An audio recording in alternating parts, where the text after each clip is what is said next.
बिस्मिल्लाहिर्रहमानिर्रहीम। Dear students, I hope कि आप सब खैरियत से होंगे।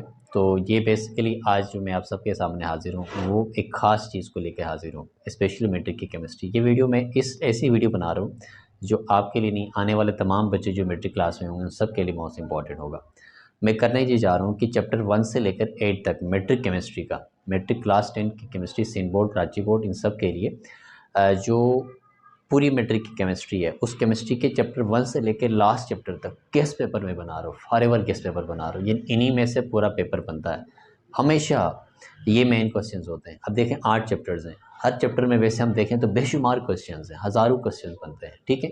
लेकिन प्रॉब्लम ये कि इन सारे चैप्टर्स में से जो इंपॉर्टेंट क्वेश्चंस हैं, जो कूदा है, देखें हर एक चैप्टर में से 10 क्वेश्चंस पेपर एग्जामिनर नहीं देता, एक चैप्टर में से 6 क्वेश्चन नहीं देता, वो हर चैप्टर में से 2-3 क्वेश्चंस इंपॉर्टेंट होते हैं, वो दो वहीं 2-3 क्वेश्चंस पेपर्स में आ रहे होते हैं। तो मैंने आज क्या किया, पूरी केमिस्ट्री समराइज़ की हुई, हर चैप्टर में से जितने भी मेन इंपॉर्टेंट क्वेश्चंस हैं वो उठा के मैंने आपके सामने रखे हैं। और आप देखिएगा इन्हीं के अंदर से आपका पेपर बनने वाला है 99.99%। सो काइंडली इस पूरी वीडियो को देखिएगा, शेयर करिएगा और जितने भी बच्चे हैं जो परेशान हैं उन तक बताइएगा। और दूसरी चीज़ ये है कि आप सब जितने भी बच्चे हैं, अगर कोई क्वेश्चन इनमें से जितने भी क्वेश्चन मैंने बताए, कोई क्वेश्चन का कंसेप्ट आपको क्लियर नहीं है तो आप मुझे कमेंट कीजिए। अच्छा, आज हम बेसिकली आए हुए हैं मैट्रिक की केमिस्ट्री के लिए, 10 क्लास केमिस्ट्री। जैसे आपने टाइटल से देख लिया होगा, थंबनेल को देख के ही आपने अंदाज़ा लगा लिया होगा कि आज हम क्या करने वाले हैं। बेसिकली ये कि अब केमिस्ट्री जो मैट्रिक की आई है वो न्यू केमिस्ट्री आ गई है और उसमें 8 चैप्टर्स हैं। तो 8 चैप्टर केमिस्ट्री, अब बच्चे ये सोच रहे हैं कि वो केमिस्ट्री थोड़ी एडवांस आ गई, उसमें फर्स्ट ईयर सेकेंड ईयर की चीज़ें ऐड हो गई हैं काफ़ी ज़्यादा। तो ये बच्चों के लिए काफ़ी मुश्किलात आ गई कि वो इसकी प्रिपरेशन अब कैसी करें। तो इस पर डरने वाली कोई बात नहीं। इसे 8 चैप्टर्स है ना, हर चैप्टर में से 3 क्वेश्चंस आप उठाएंगे तो 24 क्वेश्चंस हो जाते हैं। अब 24 क्वेश्चंस हर बच्चा याद कर सकता है, वो भी काफ़ी ईजी क्वेश्चन है, मुश्किल क्वेश्चंस नहीं है। तो आज मैं आपको बताऊँगा पूरे 8 के 8 चैप्टर्स के मोस्ट इंपॉर्टेंट क्वेश्चन बताऊँगा। जब जैसे कि पहला चैप्टर है, चैप्टर नंबर 1 है, उसका नाम है chemical equilibrium. Chemical chemical equilibrium का चैप्टर है। जो केमिकल इक्विलिब्रियम चैप्टर है उसके अंदर से ये 2 क्वेश्चन मोस्ट इंपॉर्टेंट क्वेश्चन हैं, रिवर्सिबल रिएक्शन, इरिवर्सिबल रिएक्शन, और उसके बाद लॉ ऑफ मास सेक्शन। अच्छा, रिवर्सिबल रिएक्शन, इरिवर्सिबल रिएक्शन जो है ना, ये शॉर्ट पे आता है, ये शॉर्ट पे आएगा, ये लॉन्ग पे कभी नहीं आएगा। और इस तरह से लॉ ऑफ मास सेक्शन जो है ना, ये लॉन्ग का क्वेश्चन है, ये याद रखिएगा, ये लॉन्ग है और ये लॉन्ग के अलावा शॉर्ट में नहीं आ सकता। हाँ, अगर शॉर्ट में भी आ गया तो स्टेटमेंट पूछेंगे, लेकिन इसमें डेरिवेशन है, कैसे की डेरिवेशन इसमें करनी पड़ती है, यानी कैसी प्रोडक्ट अपॉन रिएक्टेंट। तो कैसे की डेरिवेशन है, इसलिए ये क्या होगा, शॉर्ट में नहीं आ सकता, ये लॉन्ग पे आएगा, ठीक है। उसके अलावा इससे डिफिनेशंस पूछी जा सकती है। डिफिनेशन में जैसे क्या, एक तो एक्टिव मास की डिफिनेशन है, एक्टिव मास की डिफिनेशन, एक्टिव मास पूछेंगे आपसे कि एक्टिव मास क्या होता है, ठीक है।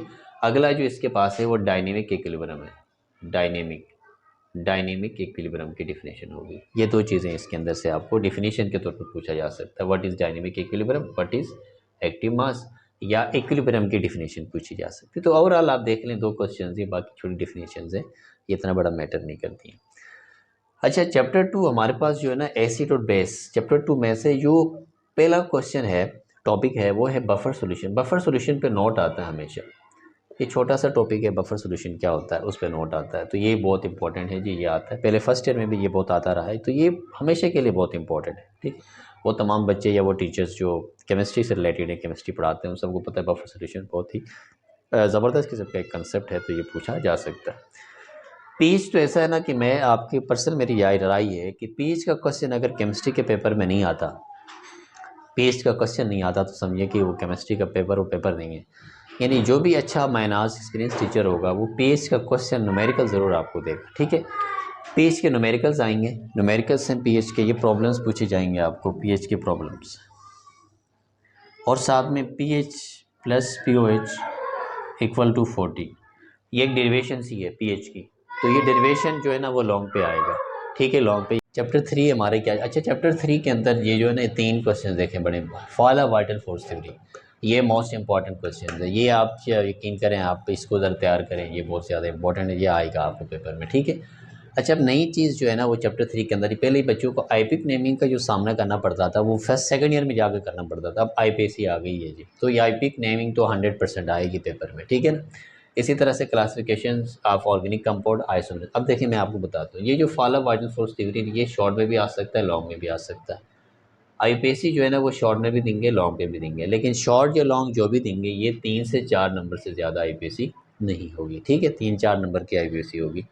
इसी तरह आइसोमरिज्म जो है ना, ये आइसोमरिज्म पे कोई क्वेश्चन बनेगा, डिफाइन आइसोमरिज्म, या इस पर नोट आएगा, तो इस आइसोमरिज्म के डिफिनेशन को देखिएगा। इसी तरह क्लासिफिकेशन ऑफ ऑर्गेनिक कंपाउंड ये लॉन्ग पे आएगा, classification of organic compound long question में आएगा। लॉन्ग में सबसे इंपॉर्टेंट जो लॉन्ग है, एक चैप्टर 1 का लॉ मास सेक्शन जिसमें केसी की डेरिवेशन प्रूफ करनी होती है, और अगला क्लासिफिकेशन ऑफ ऑर्गेनिक कंपाउंड्स होगा। अब ये क्वेश्चंस है, अब आपने करना क्या है कि जो क्वेश्चंस आपको मुश्किल लगे वो स्क्रीन पे व्हाट्सएप नंबर चल रहा होगा, तो आप उस व्हाट्सएप नंबर पे मुझे व्हाट्सएप करें या मुझे कमेंट करें, तो मैं वो टॉपिक्स आपको बारी, यानी जो टॉपिक्स आपने स्कूल में समझे नहीं या टीचर ने आपको अभी तक जितने भी 3 चैप्टर्स मैंने आपको बता दिए, टीचरों ने अगर आपको समझाया नहीं है, तो आप इन तीनों का क्या करें, मुझे आप व्हाट्सएप करें या मुझे आप कमेंट कर सकते हैं, तो मैं इन तीनों पे किसी एक पे आपको वीडियो बना के तफसीली आपको समझाऊँगा, ठीक है। तो इस तरह से ये चैप्टर 3 का क्या हो जाता है, एंड हो जाता है। चैप्टर 4 और 5 मैं भी बताऊंगा आपको, लेकिन बेसिकली मैं ये क्या कर रहा हूँ आज की आपको पूरी केमिस्ट्री, चैप्टर 10 की केमिस्ट्री जो है मैट्रिक क्लास की जो केमिस्ट्री है उसके पूरे 8 चैप्टर्स सबके मेन क्वेश्चन मैं आपको बताऊंगा एक ही वीडियो में इंशाल्लाह, ठीक है। तो देखें अगला क्या है कि चैप्टर 4 में अगला क्या, इसमें ये चीज़ें हैं कि बायोकेमिस्ट्री है, तो इसमें कार्बोहाइड्रेट है, प्रोटीन है और न्यूक्लिक एसिड, इन पे नोट आएगा।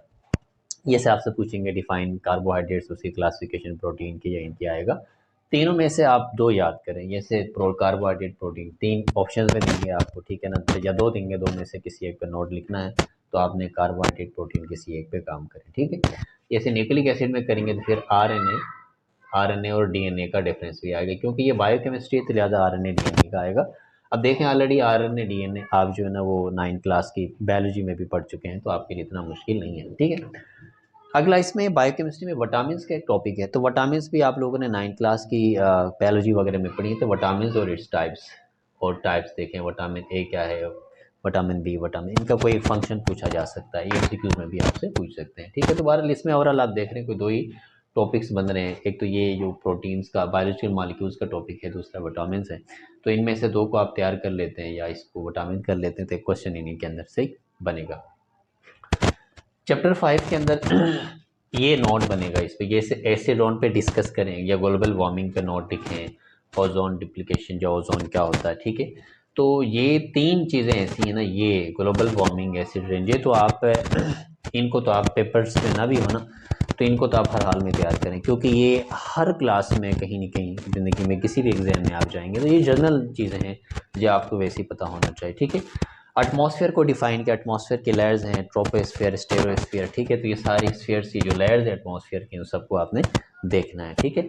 फिर वही बात मैं बार बार दोहराऊँ, इनमें से भी कोई टॉपिक आपको मुश्किल लग रहा हो तो इस पर आप मुझे कमेंट कर सकते हैं और आप बताएं कि इसके ऊपर हम वीडियो बनाएंगे। ये क्वेश्चन हैं अभी तक चैप्टर 4 में 5 हमने क्लियर कर दिए, तो अब हम डिस्कस करेंगे अगला चैप्टर नंबर 6 में। अब क्या चीज़ है, देखिए चैप्टर 6 भी काफ़ी इंपॉर्टेंट चैप्टर है, और चैप्टर 6 में प्रैक्टिकल भी है, हार्ड वाटर सॉफ्ट वाटर या हार्डनेस, या आप उसके लिए लेके वो भी है, प्रैक्टिकल भी है, तो उसको भी आपने देखना है। तो प्रैक्टिकल भी जब आप करोगे तो आपको हार्ड और सॉफ्ट वाटर का काफ़ी कंसेप्ट क्लियर हो गया होगा, अगर आपने प्रैक्टिकल्स वाकई में किए हैं, तो नहीं किए तो मुझे आप कमेंट करिएगा, इंशाल्लाह मैं इनमें से किसी एक पे वीडियो बनाने वाला हूँ, ठीक है। सॉफ्ट वाटर हार्ड वाटर तो शॉर्ट पे आएगा, या तो डिफाइन करेंगे या तो इनका डिफरेंस आएगा, कुछ भी हो सकता है, लेकिन ये पेपर में आएगा जरूर, ठीक है। उसके बाद कॉज ऑफ हार्डनेस, यानी हार्ड वाटर, अगर किसी वाटर में लेदर नहीं बन रहा, जाग नहीं बन रहा, उसकी वजह क्या, उसकी कॉजेस देखनी है, ठीक है। उसमें फिर अगला टॉपिक आता है रिमूवल ऑफ हार्डनेस में, क्लॉक्स मेथड है ना, इस मोस्ट इंपॉर्टेंट क्लॉक्स मेथड आता है कि ये जो है ना इसके बिना भी पेपर इम्पॉसिबल है, और ये 1 2 3 4 ये 4 चीज़ें जो है ना, 3 चीज़ें होंगी बल्कि, soft water, hard water, causes of hardness, और उसके बाद क्लॉक्स मेथड जो है ना, ये 3 चीज़ें ऐसी हैं जो चैप्टर 6 के अंदर से हर हाल में इनमें से एक क्वेश्चन जरूर पूछा जाएगा, या 2 क्वेश्चन या 1 क्वेश्चन आ सकता है, ठीक है।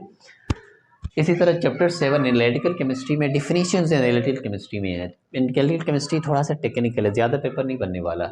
एक्यूरेसी, एरर और क्रोमेटोग्राफी, 3 टॉपिक्स इसमें से तैयार करें। एक्यूरेसी को देखें, एरर को देखें, उसके बाद एक और भी प्रिसीशन, प्रिसीशन,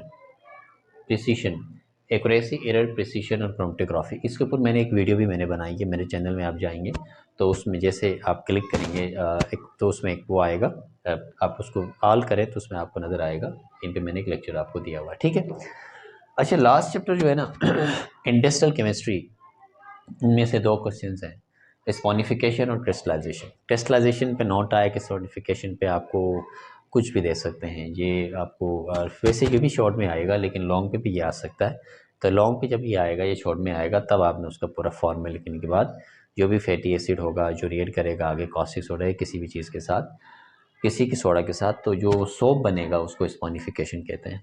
तो ये 8 चैप्टर्स ऐसे हैं जिसके बारे में आपने देखना। अब देखें सबसे इंपॉर्टेंट चीज़ क्या है जो मैं आप सबको बताना चाहूँगा।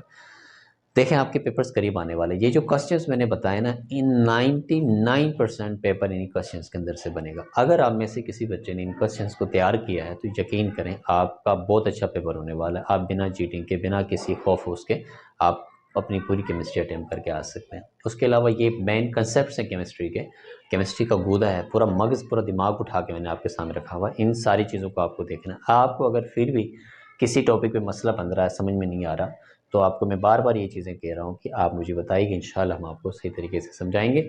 और आप इनमें इस चैनल को लाइक कीजिएगा, सब्सक्राइब कीजिएगा और इसको शेयर कीजिएगा, क्योंकि ये फर्स्ट न्यू केमिस्ट्री आई है जिसके बारे में लोगों ने कुछ वीडियोस भी नहीं है, जब मेन क्वेश्चन नहीं है, ये मेरी फर्स्ट वीडियो होगी आपके लिए, और तो आप इस चीज़ को काइंडली देखिएगा। Thank you.